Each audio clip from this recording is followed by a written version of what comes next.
Bonjour à tous et bienvenue dans Atout Santé, l'émission qui vous rend acteur de votre santé. Aujourd'hui, l'émission s'intéresse à une discipline, l'ophtalmologie, et plus précisément aux dernières innovations en termes de chirurgie réfractive. Nous allons vous parler de laser et des dernières générations de laser dans la chirurgie réfractive.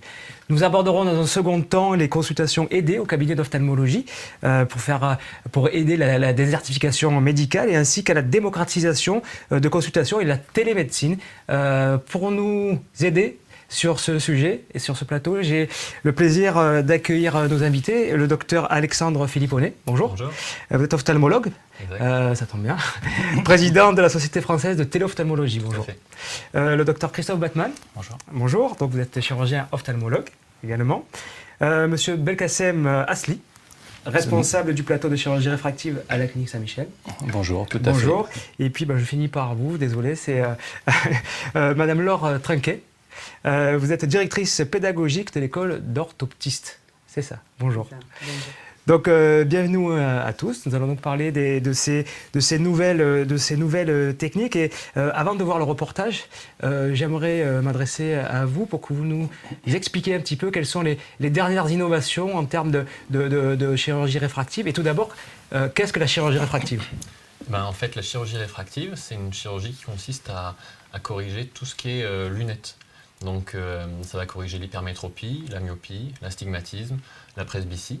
Et le concept, c'est qu'au lieu d'avoir une lunette devant l'œil, finalement, on va sculpter la cornée avec des lasers pour mettre une lentille dans la cornée, en fait. D'accord. Sculpter la cornée pour...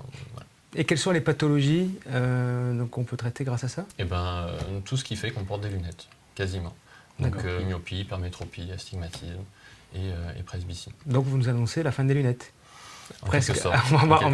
On va développer ça et nous allons nous aider dans ce cadre d'un reportage. Nous sommes allés à la clinique Saint-Michel suivre un patient le jour de son opération au laser. Un reportage proposé par Patrick Loez et Laurence Ferry.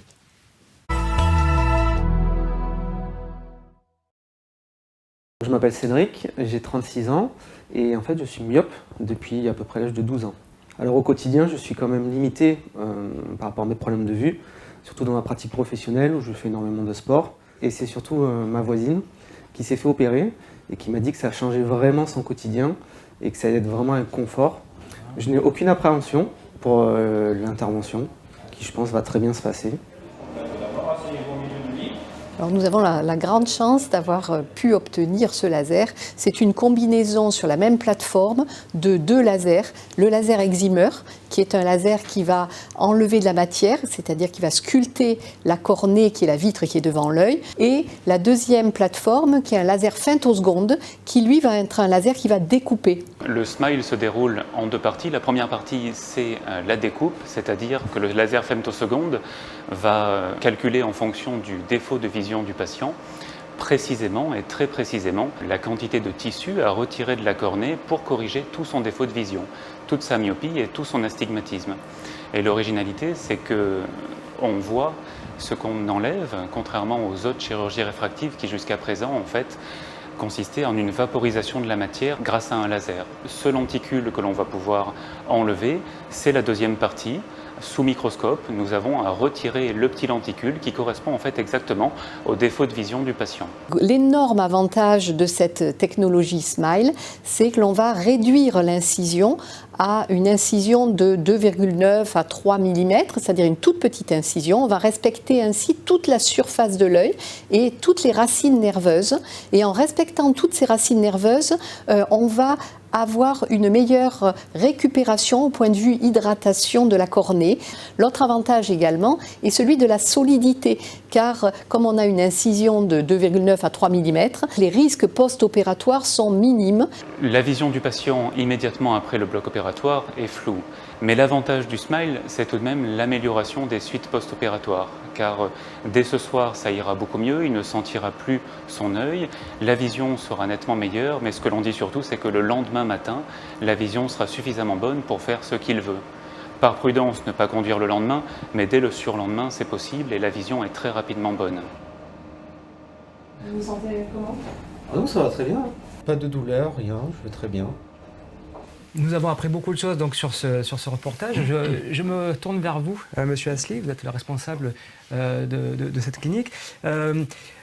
Combien de personnes par jour ou par an, ou la question un peu plus précise, est-ce que vous avez ressenti une augmentation du nombre de personnes qui se faisaient opérer ces dernières années? Alors, depuis 4-5 ans qu'on est ouvert, on est en constante progression. Donc là, actuellement, on tourne aux alentours de 700 procédures par an.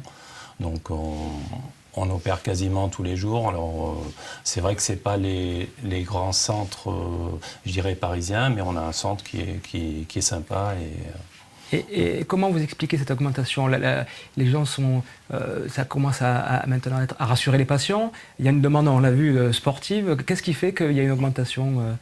Les gens sont de plus en plus connectés, comme on dit. Ils voient sur Internet que ça se pratique. Et voilà, donc les gens, ils en parlent autour d'eux. Nous, il y a aussi le bouche à oreille. Donc on commence à se faire connaître dans la région, donc dans le Var. Donc c'est vrai que c'est pour ça qu'on a, je pense, de plus en plus de demandes au niveau du centre.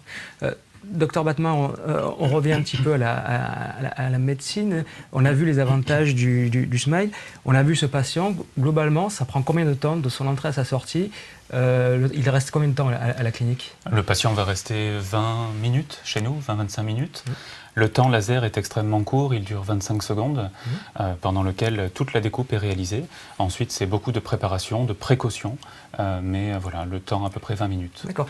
On a vu que, donc, on en parlait tout à l'heure, il y a beaucoup de pathologies qu'on peut traiter grâce à ça. Oui. Est-ce qu'il y a des contre-indications? D'abord, le Smile, cette dernière technique qu'on présente, en fait, n'est accessible qu'aux myopes. Pour l'instant, en tout cas, la recherche évolue et aimerait le proposer à d'autres pathologies, mais c'est surtout la myopie et l'astigmatisme. Les contre-indications formelles, c'est d'avoir une topographie anormale, c'est-à-dire que la chirurgie réfractive en Smile s'adresse à des cornées qui sont bien régulières et bien épaisses. Voilà. Dès qu'il y aura une anomalie, il faut savoir récuser le patient et ne pas le faire. Voilà. Et la contre-indication aussi, c'est également d'avoir une myopie qui n'est pas stable, parce qu'on opère un défaut de vision qui est stable dans le temps, afin que, bien sûr, le résultat, lui aussi, soit stable très longtemps. Ça veut dire qu'il y a un âge en dessous duquel on n'opère pas? Alors, les mineurs, bien sûr, pas du tout, c'est à partir de la majorité, et attendons probablement 21 ans que la myopie soit pleinement stable. D'accord, donc 21 ans à peu près, la myopie s'est stabilisée. Je me tourne vers vous, on se fait opérer, on voit mieux. Est-ce que ça dure toute la vie? Ou est-ce qu'il faut se refaire opérer? Est-ce qu'il y a des récidives? Comment ça se passe?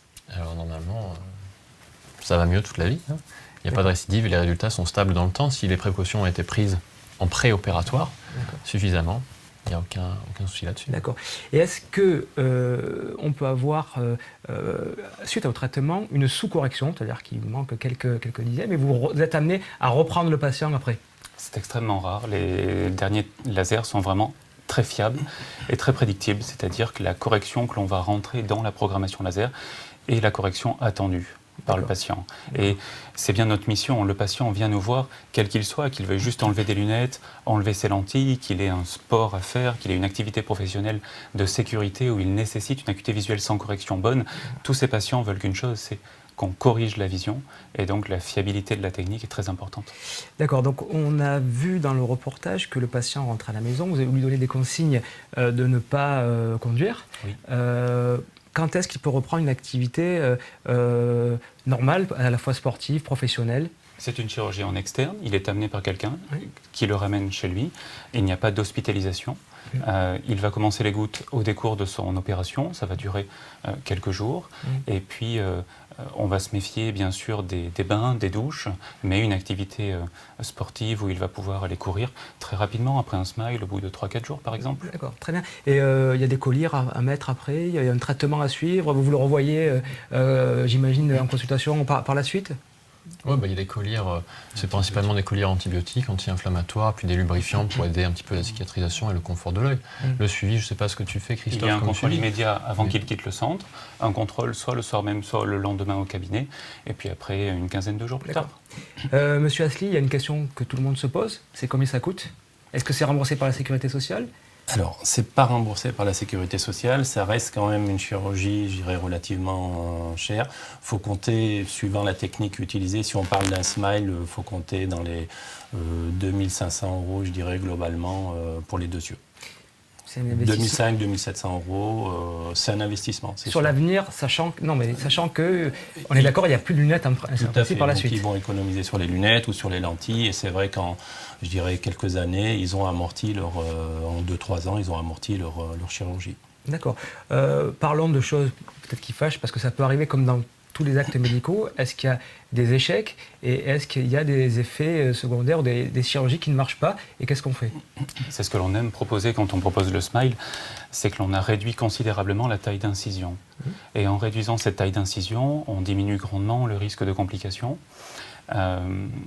Prenons un exemple, un patient nous appelle à distance de sa chirurgie, il est à l'étranger, il s'est mis le doigt dans l'œil, il nous appelle, que faire, il est affolé.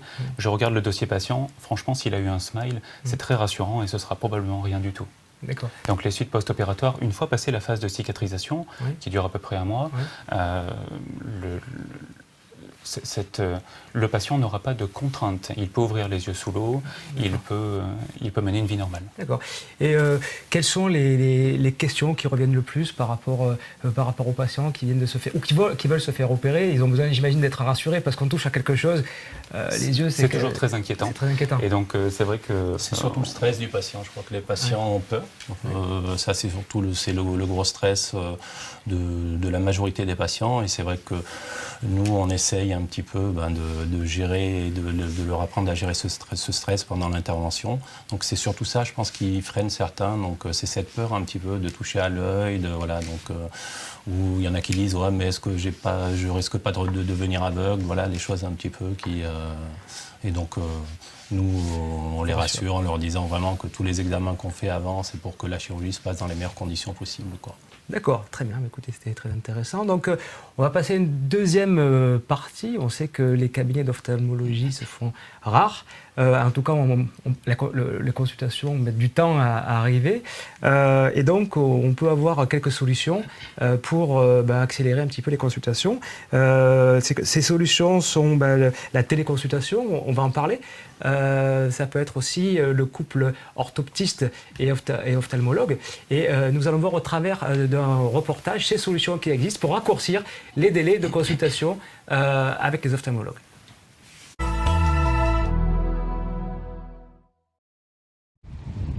Les orthoptistes ont un champ de compétences qui a été élargi au fil des années, et ça tombe très bien parce que la démographie ophtalmologique fait que on a de plus en plus de délais d'attente chez l'ophtalmo. Et c'est vrai qu'avec la pratique du travail aidé qui se généralise un peu, on arrive à déléguer de nombreuses tâches aux orthoptistes. Ces tâches-là, on ne les délègue pas systématiquement parce qu'ils sont orthoptistes, on les délègue parce qu'on les a validées, parce qu'on a validé leurs compétences. Et donc, ça nous fait gagner énormément de temps dans la consultation, ça nous permet donc de répondre beaucoup mieux en termes de santé publique à la demande de la population et ça nous permet de diminuer le délai d'attente devant notre cabinet. En tant qu'orthoptiste, donc je commence les premiers examens, je commence à vérifier la vue du patient. Je fais aussi plusieurs autres examens selon ce que me dit le patient, selon ce que je trouve à mon examen. Tous ces examens donc complémentaires vont permettre à l'ophtalmo de gagner du temps. On a certains patients, et notamment les dégénérescences maculaires, qui sont des patients chroniques.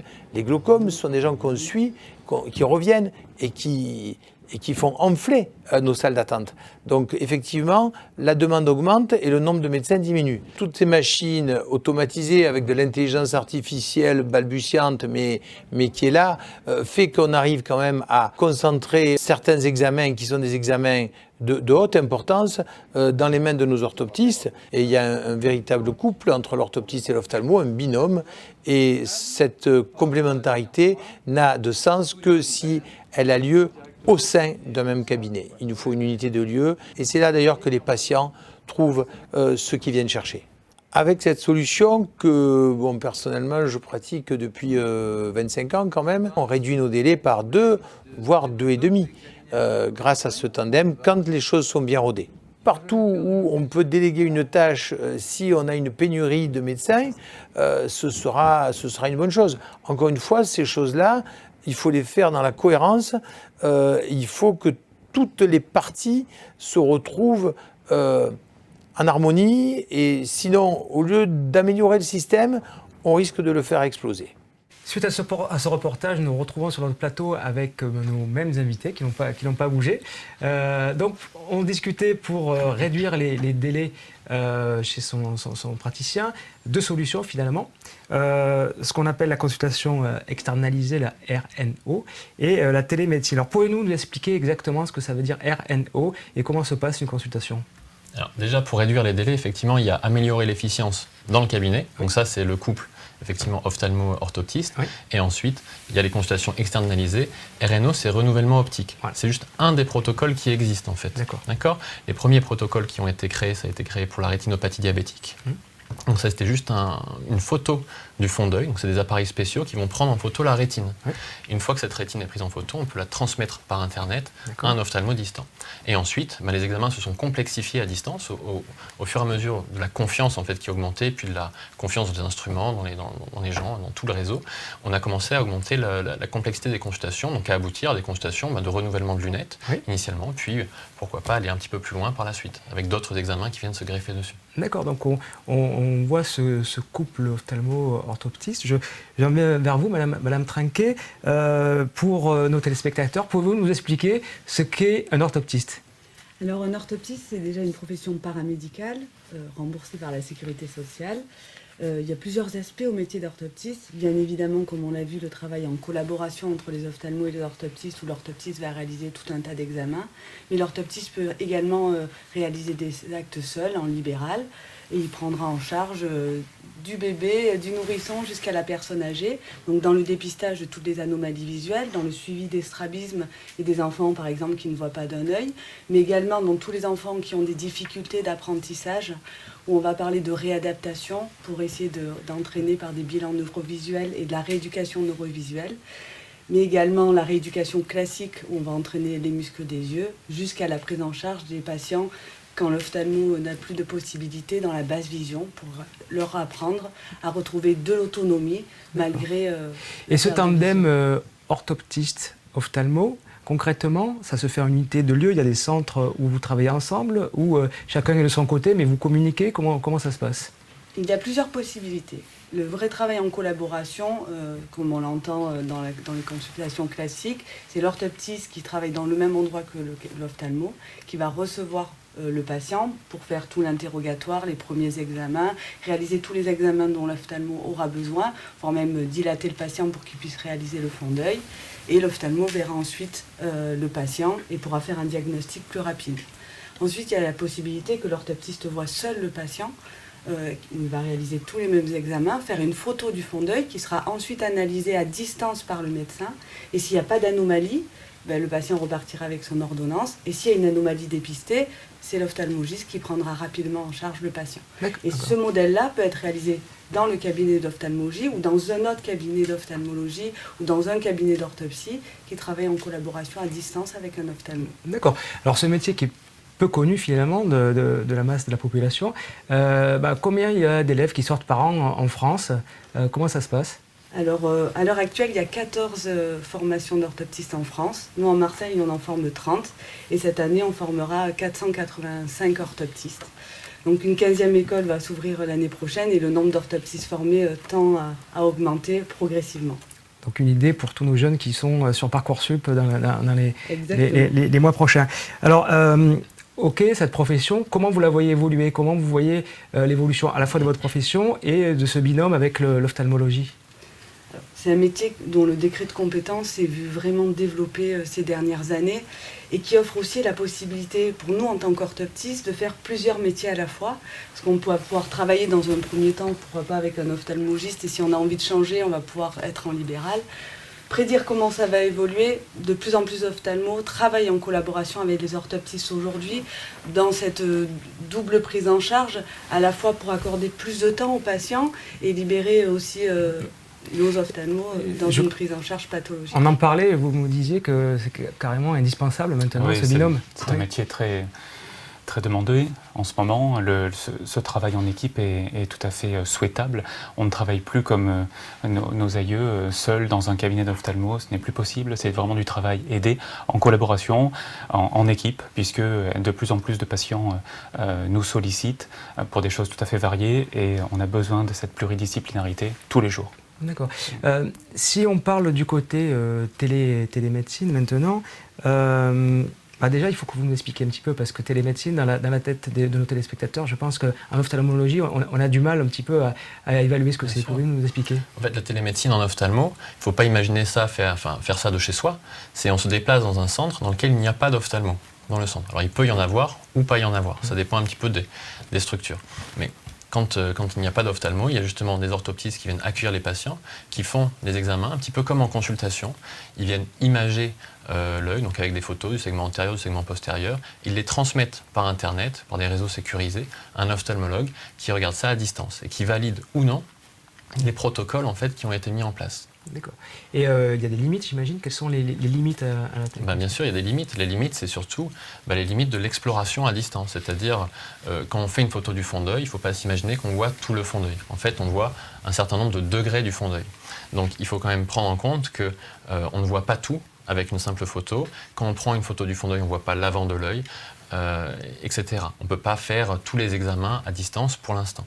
Et il y a aussi des photos qui peuvent être floues, qui sont ratées. Et à ce moment-là, on est bien en phase d'une limite de la médecine à distance, puis on ne peut pas intervenir en post-production. Et donc ça, ce sont les limites techniques. Est-ce qu'il y a des aspects réglementaires? J'imagine que si vous le faites, c'est que vous avez largement le droit de le faire. Mais je vais aller un peu plus loin dans ma question par rapport à la sécurité sociale. Ce sont des choses qui sont remboursées? Est-ce qu'il y a un tarif spécifique? Comment ça se passe? C'est en perpétuelle évolution, en fait. C'est que la technologie court, elle galope, et la sécurité sociale, effectivement, essaye d'encadrer le mieux possible tous ces nouveaux actes. Et donc, il y a un petit peu une balance qui se fait entre l'intérêt des patients, le dynamisme des ophtalmos à mettre en place des solutions, et les pouvoirs publics qui essayent d'encadrer pour que ça reste quand même dans une sphère très cadrée. Et la même question que j'ai posée à Mme Trinquet, à qui je demandais comment elle voyait l'évolution de sa profession, comment vous voyez l'évolution de ce type de technique? L'évolution, ça va être vers une complexification de la consultation à distance. Très clairement, on voit que déjà aujourd'hui, les innovations qui sont portées sur des suites pathologies. Au début, on est parti d'un cadre très simple, on part sur une consultation normale, et là, on part sur de la pathologie. Donc de plus en plus, l'ophtalmo va être sur deux fronts, le front consultation et le front téléconsultation. D'accord. Écoutez, merci beaucoup. C'est la fin d'Atout Santé. Nous remercions donc tous les intervenants. Merci d'être venus. C'était très instructif. J'espère pour nos téléspectateurs aussi. En attendant, vous pouvez visionner notre émission et toutes nos émissions sur la chaîne YouTube Atout Santé. Et puis poser vos questions et vos commentaires sur le Facebook ou le Twitter Atout Santé. Merci de votre attention. Rendez-vous dans un prochain numéro. Et d'ici là, soyez acteurs de votre santé.